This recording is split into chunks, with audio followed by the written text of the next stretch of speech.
The sheriff standing on my porch rested his hand on his holster. He looked uncomfortable. He looked like he did not want to be there. But the paper in his hand was real. "I have to ask you to step aside, sir," he said. His voice was calm, but it carried a weight that crushed my chest. I looked over my shoulder into the living room. Sarah was sitting on the couch. She wasn't crying. She was just staring at the wall. Her phone was on the coffee table, buzzing relentlessly. It was the bank. It was the mortgage company. It was the life we built burning down around us. "We paid it," I said to the sheriff. My voice sounded thin and pathetic. "Check the records again, because we paid it on the 1st. The sheriff shook his head slowly. "The foreclosure was finalized yesterday," he said. "This is an eviction order. You have 20 minutes to gather essentials. Then I have to lock the premises. 20 minutes. 10 years of marriage. 5 years in this house. 2 promotions. Thousands of overtime hours. All reduced to 20 minutes." I slammed the front door in the sheriff's face. I didn't care if it was illegal. I turned around and walked toward Sarah. The sound of my boots on the hardwood echoed like gunshots. She finally looked up at me. Her eyes were red but dry. She looked like a ghost haunted by her own choices. "Tell me this is a mistake," I said. I was begging her to lie to me. I wanted her to say it was identity theft. I wanted her to say it was a bank error. But she didn't speak. She just reached into her pocket. She pulled out a crumbled receipt. It wasn't a receipt. It was a deposit slip. Western Union. Recipient, Michael Davis. Amount, $42,000. Our savings. Our emergency fund. The mortgage payments for the last 6 months. Everything. "He was in trouble," she whispered. The air left the room. My vision blurred at the edges. "He is a 40-year-old man, Sarah," I spat out. "He is a junkie. He has been in trouble since high school. You swore to me. You looked me in the eye last Christmas and swore you cut him off." She stood up. She tried to reach for my hand. I stepped back like she was radioactive. "They were going to kill him," she sobbed. "He owed bad people. They sent photos of his house. They knew where we lived." I laughed. It was a dark, broken sound. "So you gave him our house instead? You gave him my safety. You gave him our future?" "He is my brother," she screamed. "And I was your husband." I screamed back. The sheriff pounded on the door. "Sir, open up, or I will breach," he yelled. Time was up. I grabbed the laundry basket near the stairs. I dumped the clothes on the floor. I ran to the bedroom. I grabbed my laptop. I grabbed my social security card from the safe. The safe was already open. Of course it was. That is how she got the cash. I grabbed a handful of underwear. 2 shirts. My wedding album was on the dresser. I looked at it. I saw the smiles on our faces. I saw the lie we were living. I swept it into the trash can with my arm. Glass shattered against the metal rim. I walked out of the bedroom. Sarah was packing her jewelry. She was packing the pearl necklace I bought her for our anniversary. "Put it down," I said. She froze. "That is my necklace," she said. "That is an asset," I said cold. "And since you just spent every liquid dollar we own, I am taking that to the pawn shop so I can eat tonight." I ripped the box from her hands. She tried to claw at me. Her nails dug into my forearm. I didn't even feel the pain. The adrenaline was pumping too hard. I pushed past her. I opened the front door. The sheriff was with his hand on his taser. He relaxed when he saw me coming out. "I am leaving," I said. "She needs 5 more minutes. Make sure she gets out." I walked past him to the driveway. My truck was still there. Thank God the repo man had not come yet. That was probably next week. I threw the laundry basket in the passenger seat. I climbed into the driver's side. I locked the doors. Sarah ran out on the porch. She was screaming my name. She was barefoot on the concrete. She looked small. She looked terrified. I started the engine. I didn't look at her. I put the truck in reverse. I backed out of the driveway for the last time. I saw the neighbors watching from their windows. Let them watch. Let them see the ruins. I drove to the end of the street. I stopped at the stop sign. My hands were gripping the steering wheel so hard my knuckles were white. Where could I go? My parents were dead. My friends were all married with kids. I couldn't show up on a couch like a college kid. I had $0 in the bank. I checked my wallet. $40 cash. And a credit card with a $500 limit. That was it. That was my net worth. I felt the rage building again. It wasn't just anger. It was a hot poison in my blood. Mike. This was Mike. Every fight we ever had was about Mike. Every missed vacation was because Mike needed bail. Every late payment was because Mike stole a check. And now my house. My sanctuary. Gone. I knew where he lived. Sarah said he was in danger. Sarah said he was hiding. But junkies are creatures of habit. He would be at the trap house on 5th Street. Or he would be at his ex-girlfriend's trailer.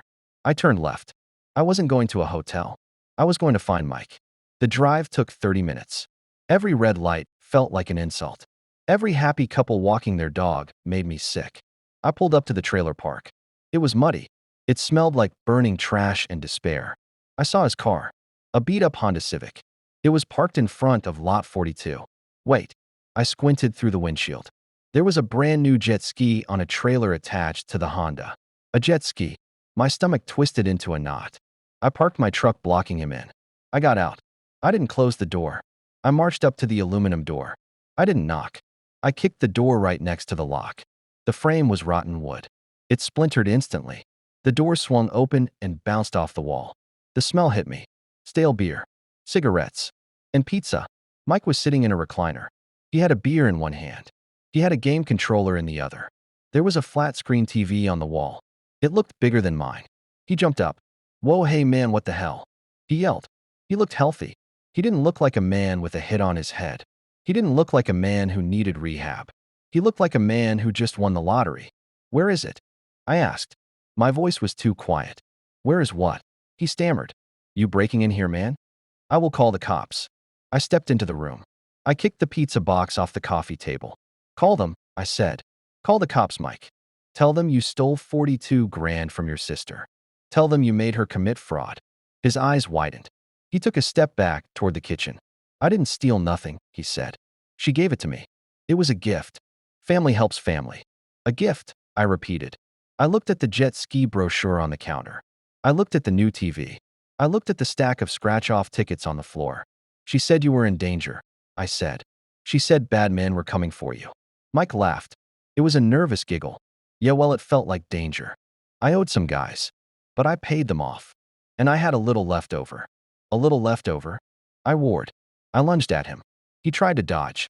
I caught him by the collar of his shirt. I slammed him against the wall. A picture frame fell and shattered. "We just got evicted, Mike. Right now.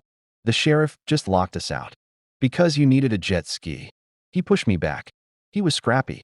He swung a fist and caught me on the jaw. It didn't hurt. It just woke me up. I punched him in the stomach. He doubled over, wheezing. I grabbed him by the hair. I dragged him toward the door. "Get up," I yelled. "You are coming with me. You are going to tell her. You are going to the bank. You are going to return every single thing you bought." He kicked out. He tripped me. I fell onto the dirty carpet. He scrambled toward the bedroom. He came out holding a baseball bat. "Get out of my house," he screamed. "You don't own me. Sarah gave me the money because she loves me more than you." I froze. I stayed on the floor. The words hung in the air. "Because she loves me more than you." That was it, wasn't it? It wasn't about addiction. It wasn't about danger. It was about choice. Every single time she chose him. She chose his chaos over my stability. She chose his lies over my truth. She chose his comfort over our survival. I stood up slowly. He raised the bat. His hands were shaking. "Put it down, Mike," I said. "I am not going to fight you. You are right. She did choose you. And she can keep you." I turned around. I walked out the broken door. I heard him yelling insults behind me. I didn't care. I got back in my truck. I pulled my phone out. 5 missed calls from Sarah. 3 text messages. "Please come back. I can fix this. I love you." I looked at the words. They looked like gibberish. I typed a reply. "Mike is not in danger. He bought a jet ski. He has a new TV. He is fine. I am going to my sister's house in Ohio. Do not contact me. Talk to my lawyer." I hit send. I blocked her number. I blocked Mike's number.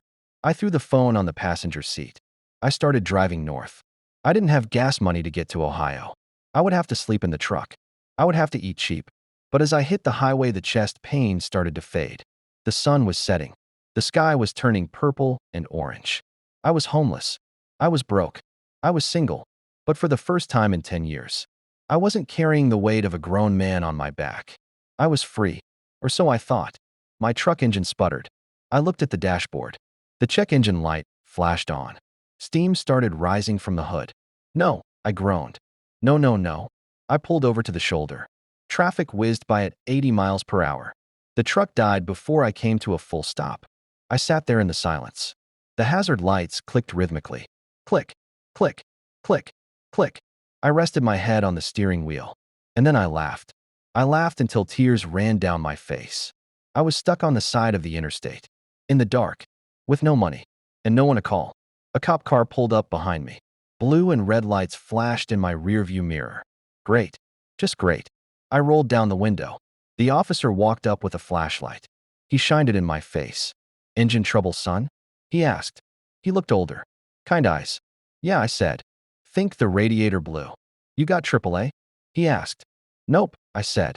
You got someone to call? He asked. I hesitated. Sarah would come. If I unblocked her, she would come. She would bring her mom's car. She would apologize. She would cry. We would go back to dealing with Mike. We would find a cheap apartment. We would start the cycle again. It was the easy way out. It was the survival instinct. No, sir, I said. I don't have anyone to call. The officer nodded. Well, you can't stay here, he said. It's not safe. I can give you a lift to the next exit. There is a motel and a diner. I don't have money for a motel, I said honestly. He looked at the laundry basket on the seat. He looked at the desperation in my eyes. He sighed. Get in the car, he said. I will buy you a cup of coffee. We can figure it out. I grabbed my duffel bag. I left the truck. I left the laundry basket. I left the past on the side of I-95. I sat in the back of the squad car. It smelled like sanitizer and old coffee. We drove in silence for a few miles. You running from something or to something? He asked. I looked out the window at the black trees passing by. I don't know yet, I said. Fair enough, he said. We pulled into a diner called Sally's Place. It was neon and chrome. It looked like a beacon in the night. We sat at a booth. The waitress poured coffee without asking. Order whatever you want, the cop said. On me. My name is Officer Miller, by the way. I'm David, I said. I ordered eggs and toast. I ate like I hadn't eaten in days. Officer Miller watched me. You look like a man who just lost everything, he said. Or a man who just dodged a bullet. Both, I said. My wife gave our life savings to her junkie brother. We got evicted today. Officer Miller whistled low. That is a rough Tuesday, he said. Family is tricky, he said. My son was an addict. Stole from me for years. Had to cut him off. Hardest thing I ever did. Did he get better? I asked. No, Miller said. He died 2 years ago. Overdose. I put my fork down. I am sorry, I said. Don't be, Miller said. I kept my house, though. I kept my sanity. You did the right thing, David. If you stay, you drown with them. Sometimes love isn't enough to keep people afloat. The waitress dropped the check. Miller paid cash. Listen, he said. My brother-in-law owns a garage about 2 miles down the road. He needs a mechanic. Or at least someone to sweep floors. He has a room above the garage. It isn't the Ritz. But it is dry and warm. I looked at him. I didn't know what to say. Why was this stranger helping me? Why? I asked. Because I saw you leave that truck, Miller said. Most men would have called the wife. Most men would have crawled back to the poison. You didn't. That takes guts. Or stupidity, I said. Fine line, he smiled. He drove me to the garage. It was called Big Al's Auto. It was closed. Miller used a key to open the side door. He led me up a rickety flight of stairs. The room was small. A cot. A sink. A window. It was perfect. Al will be here at 7, Miller said. Tell him I sent you. Tell him you are willing to work. Thank you, I said. My voice cracked. Get some sleep, David, he said. He left. I sat on the cot. It smelled like oil and dust. I pulled out the pearl necklace. I still had it in my pocket. It glowed in the moonlight coming through the window. I should sell it. It was worth maybe $500. Startup money. But as I looked at it, I remembered the day I bought it.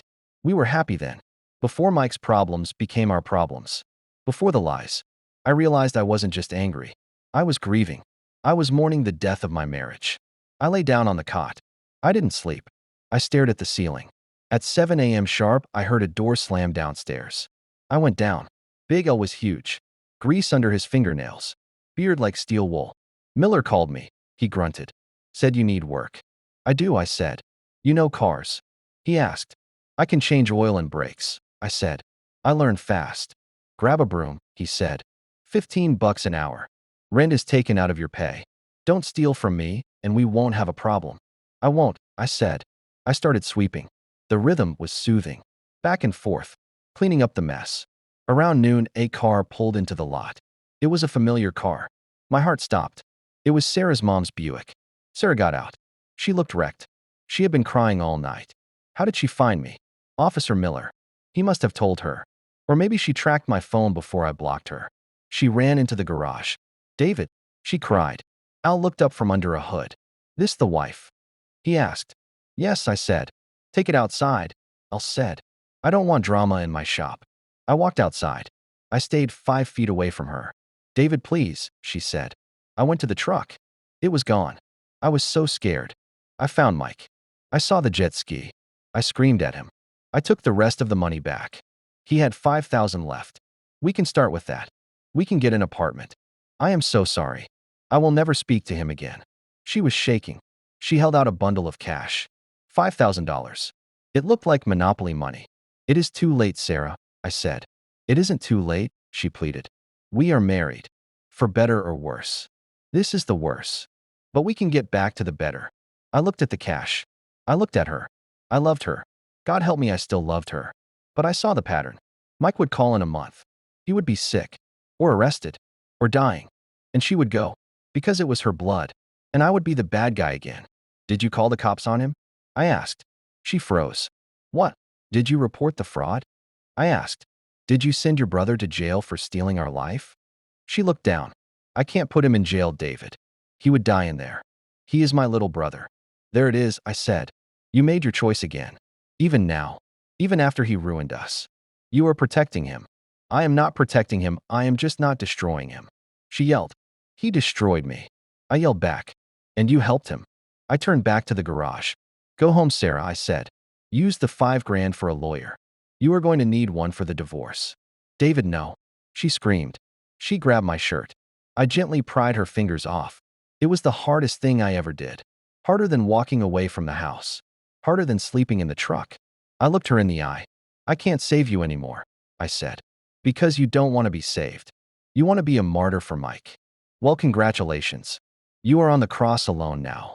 I walked into the garage. Al was watching. He nodded. He hit the button for the bay door. The metal door rolled down slowly. It shut out the sunlight. It shut out the sound of Sarah crying. It shut out my old life. I picked up the broom. I started sweeping again. Dust motes danced in the shop lights. I was alone. I was starting over at 35. But my bank account was 0. Not negative. Just 0. And that felt like a fortune. The question keeps burning in my head tonight. Was I wrong to walk away so fast? She had the 5,000. She saw the truth about the jet ski. Maybe she really was done with him this time. Marriage is supposed to be forever. Did I abandon her when she was drowning? Or did I just cut the anchor before it dragged me to the bottom? I don't know the answer. But I know one thing. I am keeping the pearl necklace. Not to sell, but to remember that some things are beautiful, even if you can't wear them anymore. And some prices are just too high to pay, even for love.